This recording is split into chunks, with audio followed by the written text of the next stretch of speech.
오늘 스타타임머신은 한국에서 초절정의 인기를 누리다 한순간에 폭삭한 맥 라이언의 30년 전으로의 타임머신 여행입니다.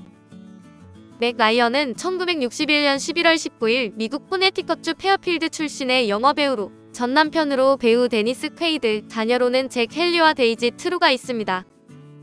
1990년대 초중반을 휘어잡던 로맨틱 코미디의 여제였는데 보통 로맨틱 코미디의 4대 여왕으로는 맥 라이언, 줄리아 로버츠, 산드라 블록, 앤디 맥도웰을 꼽습니다. 대표작으로는 해리가 셀리를 만났을 때, 시애틀의 잠 못 이루는 밤, 프렌치 키스와 아나스타샤, 이너 스페이스, 유브 간 메일, IQ, 커리지 언더 파이어 등이 있습니다. 맥 라이언은 1981년 영화 여인의 계단으로 데뷔를 했는데 캔디스 버겐과 제클린 비셋이 주연을 한 영화로 데비 블레이크 역을 했습니다.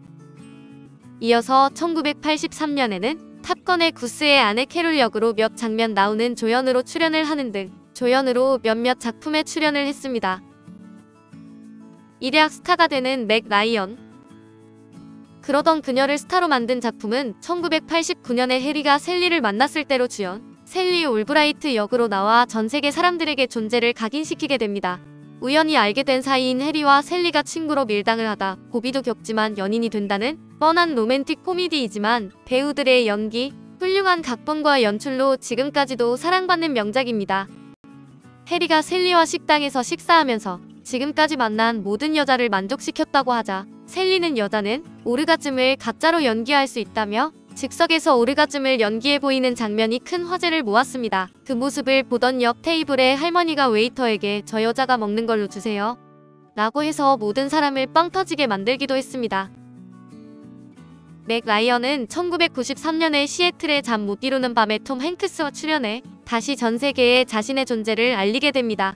행복한 가정을 꾸리던 샘의 아내가 암으로 죽는데 신문기자 애니는 약혼 사실을 가족에게 발표하고 차에서 라디오를 듣는데 샘이 죽은 아내에 대한 사랑을 회상하는 내용이 흘러나옵니다. 샘의 아들 조나가 아내를 잃고 시리에 빠진 아버지를 보다 못해 라디오 방송에 전화를 한 것으로 애니는 샘이 자신의 운명적인 짝이 아닐까 궁금해합니다. 시애틀까지 가서 샘을 보지만 오해에 돌아오게 되고 우여곡절 끝에 엠파이어 스테이트 빌딩에서 드디어 이들 부자와 운명적인 만남을 갖게 됩니다.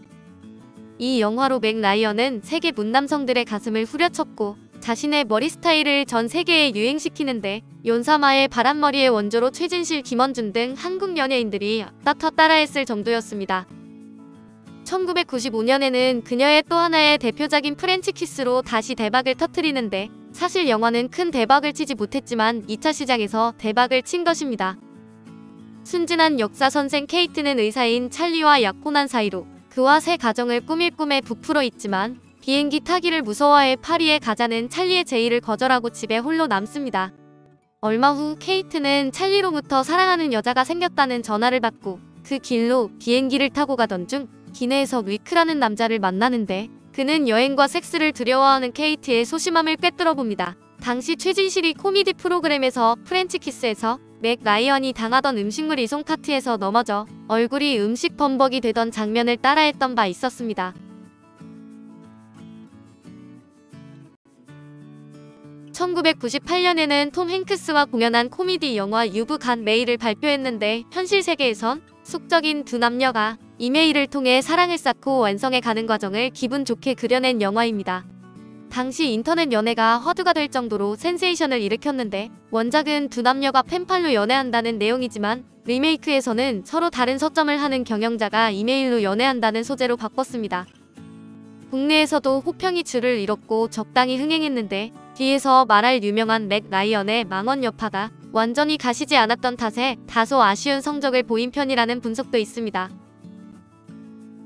변신에 완전 실패한 맥 라이언.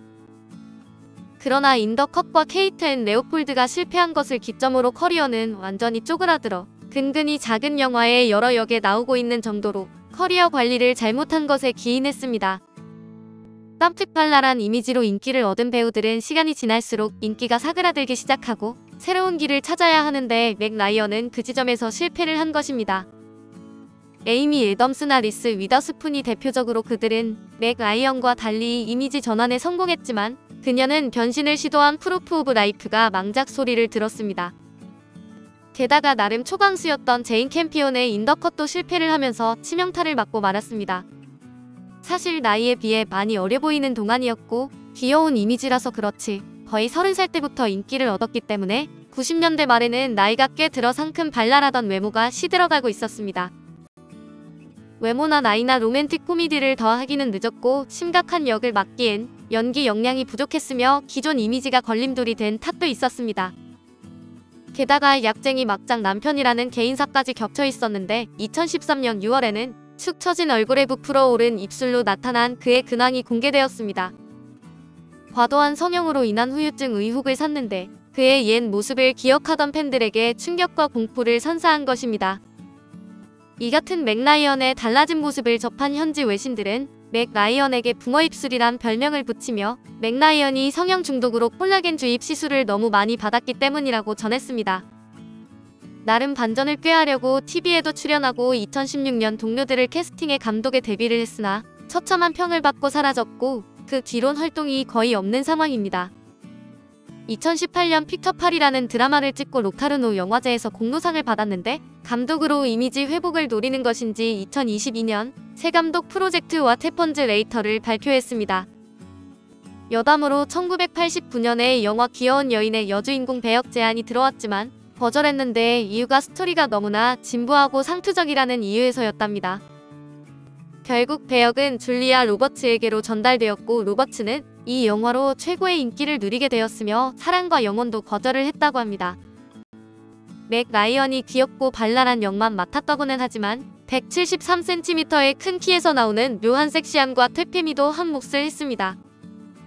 연애사가 복잡하기로 유명한데 실상을 알면 전 남편이 워낙 개막장으로 이너스페이스에서 데니스 퀘이드를 만나고 연달아 영화 3편을 같이 찍으며 연인으로 발전합니다. 그러나 맥 라이언이 로맨틱 영화의 여왕으로 군림하는 반면 데니스 퀘이드는 대성하지 못하고 젊은 시절의 명성으로 조연으로 배우 생활을 유지하고 있어 갈등이 있을 수밖에 없었습니다. 결국 영화 프루프 오브 라이프 촬영의 즈음에서 러셀 크로우와 교제 소문이 돌고 그렇게 그녀의 결혼 생활은 완전 끝이 나게 됩니다. 이 즈음 맥 라이언이 언론에 전 남편 데니스 퀘이드가 마약으로 찌들었지만 맥 라이언의 도움으로 마약을 끊게 만들었다고 폭로를 했습니다. 그러나 맥 라이언 역시 불륜으로 가정 파탄의 책임이 있었기 때문에 대중들의 신뢰가 아닌 이혼 법정에서 흔한 거짓말 공방의 일환으로 취급되고 말았습니다. 게다가 전 남편의 여성 편력 의혹을 제기한 일이 무색하게 만든 러셀 크로우와의 불륜도 러셀이 그녀를 떠나며 끝나고 말았습니다. 그녀의 초년 생활도 부모의 이혼으로 결코 행복하지 못했으며 어머니와의 관계가 소원해진 것도 그 때문인데 그녀는 유명해진 후 어머니와 몇 번 연락하다 결국 완전히 의절한 것으로 알려져 있습니다. 망언으로 한국에서 폭망하는 맥 라이언. 한국에서 원래 맥 라이언은 해리가 셀리를 만났을 때를 계기로 폭발적인 인기를 얻으며 향후 10년간 대한민국에서의 흥행 보증 수표였습니다. 비디오 대여점에는 맥 라이언 출연 영화의 비디오 테이프 코너가 따로 만들어졌고 최진실은 한국의 맥 라이언이라 홍보하며 데뷔했습니다. 할리우드에서 망한 맥 라이언의 영화 중에는 한국에서는 상당히 성공을 거둔 작품도 있었을 정도였습니다. 무엇보다 1995년에 개봉한 프렌치 키스가 흥행 대박을 치고 주제가인 드림, 리틀 드림도 대박이 나면서 영화에 나온 맥 라이언 모습 따라하기 붐까지 불었습니다. 이처럼 사랑을 받던 맥 라이언은 1997년 동산 C&G에서 새롭게 론칭한 화장품 및 샴푸 브랜드인 섹시 마일드의 광고를 찍었는데 광고는 대박을 쳤습니다. 그런데 5월 19일 데이비드 레터맨 쇼에서 인도는 아닌 어떤 아시아 나라에서 광고를 찍었는데 수녀복 입고 뭐 하는 짓인지 아주 가짜났다고 깔깔거리며 웃은 것입니다. 사실 그녀는 미국의 스튜디오에서 광고를 찍었고 한국을 방문하지는 않았는데 웃기려고 말한 것으로 한국을 비하하려는 의도는 아니었지만 한국을 잘 모르는 이상한 나라로 표현한 것으로 비춰졌습니다.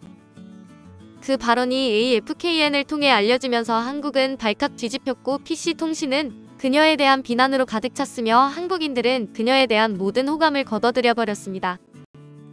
동아일보는 맹랑한 맥 라이언이라는 기사 제목으로 그녀를 강도 높게 비판했으며 주요 언론들과 방송도 맥 라이언이 대한민국을 모욕했다면서 연일 비난을 쏟아부었습니다.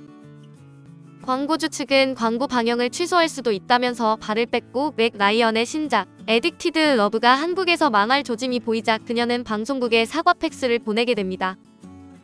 6월 28일에는 한국 문화를 잘 몰라서 그랬다면서 한국인들의 자존심을 건드린 것에 대한 사과 방송을 내보내면서 사건은 일단락됐지만 이미 엎질러진 물로 인기는 그야말로 박살이 나버렸습니다.